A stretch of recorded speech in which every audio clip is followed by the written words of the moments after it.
શું તમે ભગવાન પર વિશ્વાસ રાખો છો? તો રાધે રાધે કોમેન્ટ કરજો. જય વિશ્વકર્મા. કેમ છો મિત્રો? આજે સવારે દૂધ અને ભાખરી ખાઈને સાદો નાસ્તો કર્યો. 10 વાગે એટલે દુકાન તરફ નીકળી ગયા. થોડુંક ડિસિપ્લિન એન્ડ વર્ક ને બંનેને સાથે રાખવું પડે, ત્યારે જ ધંધો થાય છે. 12 વાગે એટલે ખાખીની ચા આદત નથી પણ ફોકસ આપે છે. 2 વાગે ઘરે જમણ કરવા જવું. બપોરનું સાદું અને સરળ ભોજન કરીને 3 વાગે જીમમાં પહોંચી ગયો. આજે છે લેગ ડે. સૌથી પહેલા સ્કોટના 12 રેપ્સ 3 સેટ, ત્યારબાદ લેગ પ્રેસના 12 રેપ્સ 3 સેટ કર્યા. સેમ લેગ એક્સટેન્શન્સ અને છેલ્લે લેગ કર્લ્સ કર્યા. આ હતું આજનું વર્કઆઉટ. આજે શનિવાર એટલે શનિ મહારાજને તેલ ચડાવવાનું. આ ફક્ત તેલ નથી ચડાવતો, મારી ભક્તિ અને આસ્થા બંને અર્પણ કરું છું. ત્યારબાદ ઉપર દાદા તરફ જઈને દાદા નમન કરીને પગે લાગવું અને રામ નામ જપ કરવું. ત્યારબાદ એક એવા સ્થળે જવું જ્યાં એક શાંતિ અને અનુભૂતિ એક કંઈક અલગ જ ફીલ થાય છે. આ ફક્ત મંદિર નથી પણ ભક્તોનું હૃદય છે.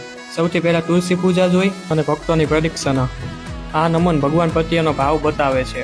આ એક એવો શંખનાદ છે જે ખરાબ વિચાર દૂર થાય છે અને સારા વિચાર ઉત્પન્ન થાય છે. જ્યારે ભગવાનની આરતી થાય છે ત્યારે ઉત્સાહ આખો અલગ થઈ જાય છે અને ફેસ પર મીઠી અને મધુર હસી આવે છે. ભગવાનના દર્શન કરીને ઘર તરફ નીકળી ગયા. આજનો દિવસ ભક્તિ અને ડિસિપ્લિન વાળો રહ્યો. આજના માટે આટલું જ. હવે મળીએ કાલના વ્લોગમાં.